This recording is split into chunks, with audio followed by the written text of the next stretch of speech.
कुपित हुए तो मुस्कुराकर उनके प्रश्नों का उत्तर श्री रामचंद्र जी देते हैं। कहते हैं श्री राम, जो हम निद्रह विप्रपदी सत्य सुनु भृगुनाथ, तो असको जग सुभट जही भय बस नावई मात।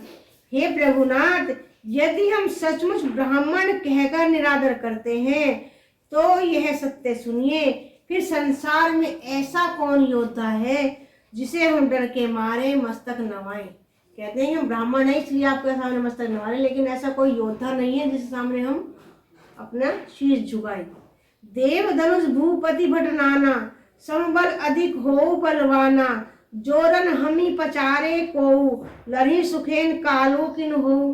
देवता दैत्य राजा या बहुत से योद्धा में चाहे बल में हमारे बराबर हो अथवा हमसे अधिक हो, लेकिन रण में हमें कोई भी ललकारे तो उसे हम सुखपूर्वक लड़ेंगे, चाहे काल ही क्यों न हो। क्षत्रिय तनु धरि समर सकाना, कुल कलंकु हेते ही पावर आना, कहूँ स्वभाव ने कुल ही प्रशंसी, कालों डैन बंसी। क्षत्रिय का शरीर धरकर जो युद्ध में डर गया, उसे उस नीच ने अपने कुल पर कलंक लगा दिया। रामचंद्र जी कह रहे हैं कि अगर क्षत्रिय होकर तुम रण से भाग गए, युद्ध से भाग गए, तो अपने कुल पर वो कलंक है। मैं स्वभाव से ही कहता हूँ, कुल की प्रशंसा करके नहीं, कि रघुवंशी रण में काल से भी नहीं डरते। विप्र वंश के असिर बलुताई, अभय हो जो तुम्हें डेराई, सुनि मृदु गूढ़ वचन रघुपति के, उघरे पटल बलसुधर मति के। ब्राह्मण वंश की ऐसी ही प्रभुता है कि जो आपसे डरता है वह सबसे निर्भय हो जाता है, अथवा जो भय रहित होता है वह भी आपसे डरता है। श्री रघुनाथ जी के कोमल और रहस्यपूर्ण वचन सुनकर परशुराम जी की बुद्धि के पर्दे खुल गए। देखना, कहते हैं कि आप ब्राह्मण हैं इसलिए आपको हम कुछ नहीं कह रहे, ब्राह्मण होने के कारण ही आपकी महिमा है, वरना ऐसी कोई बात नहीं कि हम भय रहित हैं। तो इनके बातें सुनकर परशुराम जी एकदम चकित हो गए।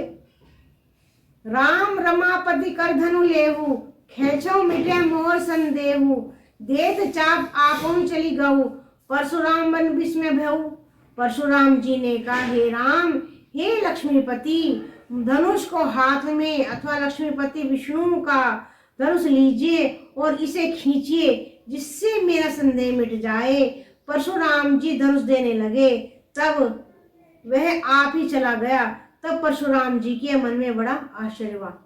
परशुराम जी कहने लगे कि ये भगवान विष्णु का धनुष लेकर दिखाइए आप मुझे, ताकि मेरे मन का संशय दूर हो जाए। लेकिन जैसे ही परशुराम जी धनुष देने लगे, वैसे धनुष अपने आप ही श्री राम जी के पास चला गया। बोल सियावर रामचंद्र की जय। मंगल भवनी मंगलिहारी, द्रवहु सुदशरथ अजर बिहारी। जय श्री राम। अब प्रारंभ चौपाई 284। जाना राम प्रभाव तब पुलक पर फूलित गात, जोरी पानी बोले बचन हरदन प्रेम अमात।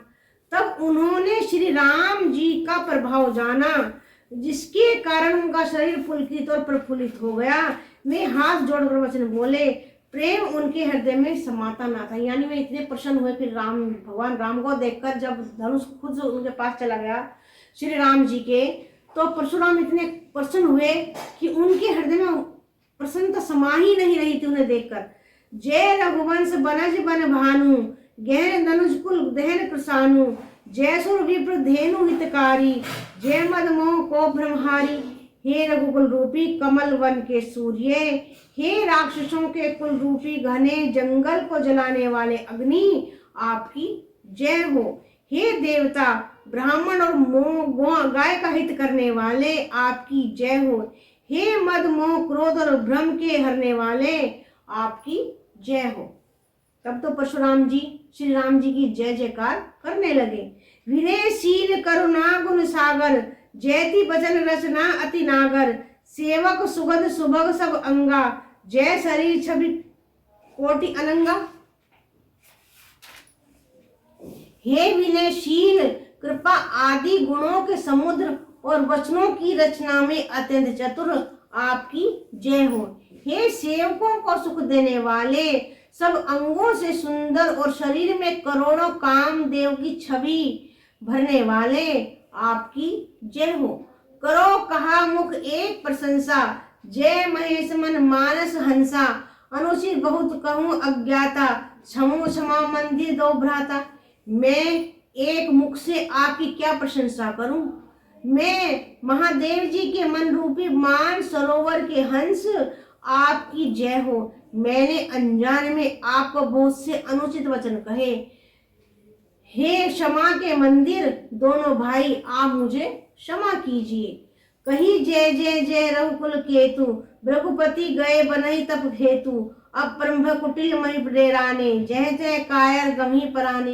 हे रघुकुल के पताका स्वरूप श्री रामचंद्र जी, आपकी जय हो जय हो।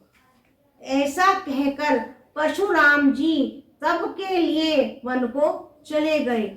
यह देखकर दुष्ट राजा लोग बिना ही कारण मन में रामचंद्र जी से कहते हैं, सोचते हैं कि परशुराम